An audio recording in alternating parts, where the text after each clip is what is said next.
बिस्मिल्लाहिर्रहमानिर्रहीम अस्सलामु अलैकुम रहमतुल्लाह। 26वीं आईनी तरमीम के नतीजे में जिस तरीके से याह्या अफरीदी को चीफ जस्टिस बनाया गया और अब उसका मकसद भी सामने आ रहा है। याह्या अफरीदी जो है वो भी अब लगता है कि कादी फ़ाइज़ ईसा का पार्ट 2 साबित होने जा रहा है, कादी फ़ाइज़ ईसा पार्ट 2 बनने जा रहा है, क्योंकि हुकूमत ने ये जो 26वीं आईनी तरमीम करके तो याह्या अफरीदी को अपने हाथ में किया और जिस तरीके से उसकी तैनाती की गई, उससे तो ऐसा लग रहा था कि शायद याह्या अफरीदी आइन और कानून के मुताबिक, इंसाफ के मुताबिक, मेरिट के मुताबिक फ़ैसले करेगा, लेकिन अब बिल्कुल ऑपोजिट नज़र आ रहा है। तो वहाँ भी हुकूमत ने मुकम्मल तौर पर मैनेज कर लिया है और उसके बाद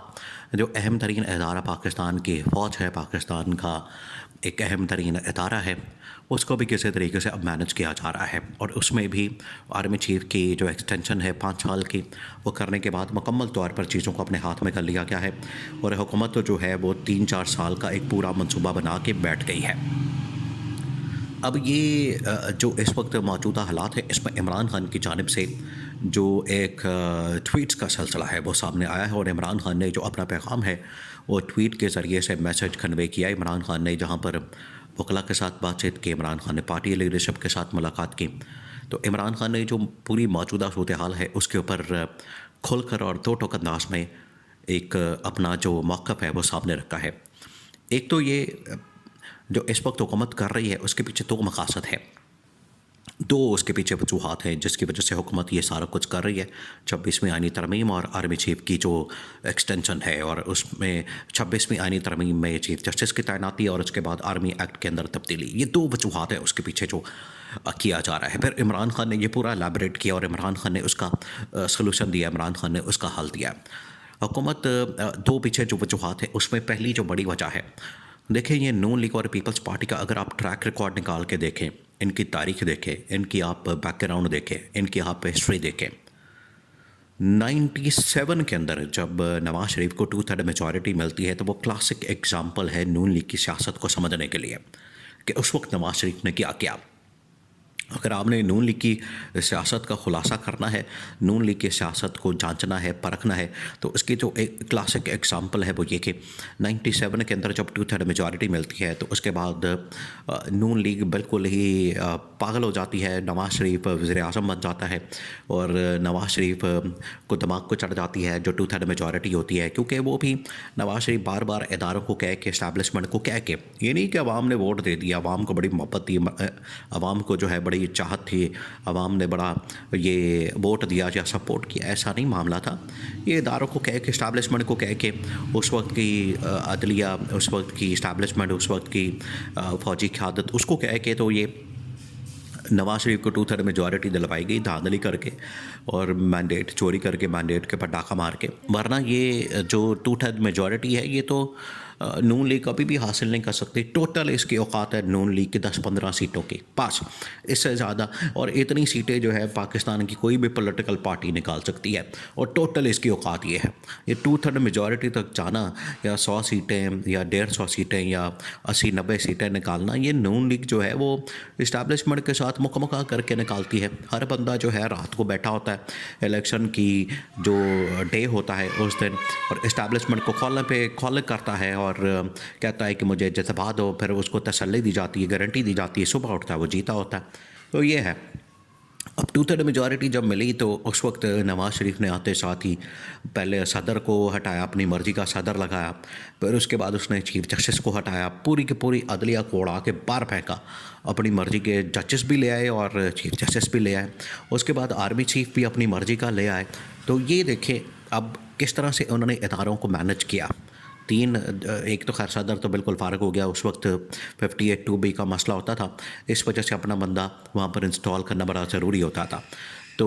आज 58(2)B वाला तो डांग निकल गया, लेकिन ये चीफ जस्टिस और दूसरा आर्मी चीफ ये तैनात करना बड़ा ज़रूरी है। तो आज भी देखिए शहबाज शरीफ ने सबक नहीं सीखा। शहबाज शरीफ कोई इतना बड़ा कुत्तुरम खान नहीं बन गया जो किसी ज़माने में नवाज शरीफ को मशवरे दिया करता था कि नहीं, हमने अपनी परफॉर्मेंस के बाद जो है वो इस्टेब्लिशमेंट को साइड पर करना है। लो परफॉर्मेंस देख लो, उसकी कटा परफॉर्मेंस है, उसकी ना टगा टोकरी की परफॉर्मेंस है, उसकी 0 परफॉर्मेंस, 0/0 परफॉर्मेंस है और ये इस्टेब्लिशमेंट को साइड पर करेगा। जो एक पुल भी बन जाए इस दौर के अंदर, वैसे तो बना नहीं, इस दौर के अंदर बन जाएगा तो उसका क्रेडिट भी इस्टेब्लिशमेंट के खाते में डाल देगा। तो ये परफॉर्मेंस है इनकी। तो शहबाज शरीफ पिछले 2.5 साल से उसी मॉडल के ऊपर, उसी फार्मूले के ऊपर अमल दरामद कर रहा है और अपनी मर्ज़ी का चीफ जस्टिस, पहले कादी फायजीसा 1 साल रहा अपनी मर्ज़ी का चीफ जस्टिस, पर उसके बाद आर्मी चीफ, उसके बाद दोबारा 26वीं आईनी तरमीम करके इनको नज़र आ गया था कि मंसूर अली शाह आ रहा है तो मंसूर अली शाह तो हमारी मंजी ठोक देगा, मंसूर अली शाह जो है वो तो टांग फेर देगा मंजी के नीचे, वो तो नहीं रहने देगा। इस वजह से मंसूर अली शाह की बजाय या अफरीदी के साथ हम सेटिंग क्यों ना करें। मंसूर अली शाह ने तो इनकार कर दिया सेटिंग करने से, उसने कहा कि नहीं सेटिंग नहीं करनी मैंने, आइन के मुताबिक खड़ा हो गया वो। इसी तरह से मुनीब अख्तर भी खड़ा हो गया। फिर तीसरे नंबर पर अप्रोच किया गया और ये मिसाल आप इसकी यहाँ पर एक और रेफरेंस कोट किया जा सकता है। मुशर्रफ ने जब कू किया, मुशर्रफ ने जब मुल्क के अंदर मार्शल लॉ लगा दिया तो उसके बहुत से जजेस, फिर मुशर्रफ ने एक एक करके सबको अप्रोच किया और कहा कि कौन मेरे साथ बैठ सकता है, चल सकता है, मेरे तमाम इक़दामात को वैलिडेट कर सकता है। तो टॉप से शुरू हुए 2 जजेस, 3 जजेस, 4 जजेस, करते करते तकरीबन कोई 4-5 जजेस चेक किए, सारों ने इनकार कर दिया। एक बीच में से 6-7वें नंबर पर एक जज निकल आया उस वक्त का, उसने कहा कि मुशर्रफ साहब आप हुक्म लगाएं, जो आप कहेंगे होगा और आप वैलिडेट कहेंगे, आपके इक़दामात को वैलिडेट कर देंगे, आप कोई कॉन्स्टिट्यूशनल पैकेज दे देंगे, आईनी कबर दे देंगे, आगे इंतखाबात और तमाम चीज़ें आपके हक़ में होंगी, तमाम फ़ैसले आपके हक़ में होंगे, मुझे भी बस आप ख्याल रखें। तो इस तरह से फिर एक मुकमका उनके दरमियान हो गया था, मुशर्रफ और उस वक्त के चीफ जस्टिस के दरमियान। यही आज हो रहा है कि अपनी मर्ज़ी का उन्होंने तीसरे नंबर से उठा के चीफ जस्टिस लगाया, उसके साथ मुकमका और डील बनाई है। तो अब ये सिलसिला आगे चला है। अब इन्होंने जो बचा कुचा मामला था वो आर्मी चीफ के साथ भी सेटिंग करके तो उसको भी एक एक्सटेंशन ऑफ़र कर दी और उसको भी एक्सटेंशन दे दी जो 5 साल की कर दी। अब इमरान खान ने अपना रद्द-ए-अमल दिया। इमरान खान ने कहा कि देखें, एक तो ये मकसद अपने सर्वाइवल के लिए ये कर रहे हैं, दूसरा इसके पीछे मकसद ये है कि इमरान खान को मिटाना है, इमरान खान को ख़त्म करना है, इमरान खान को माइनस करना है। आज भी पूरे पाकिस्तान के अंदर ये जो नून लीगी साफ़ी है वो सारी ये बात कर रहे हैं कि अब इमरान खान ख़त्म शुद, इमरान खान की कहानी ख़त्म, इमरान खान का बोरिया बिस्तर गोल, इमरान खान गया, इमरान खान की छुट्टी, इमरान खान फारिग, 5 साल फारिग, 10 साल फारिग, ये बातें हो रही हैं। तो इमरान खान ने बता दिया, इमरान खान ने तो अंदर जेल से जो है ट्वीट के ज़रिए से बता दिया, उसने तो ऐलान जंग कर दिया। उसने कहा कि डट जाओ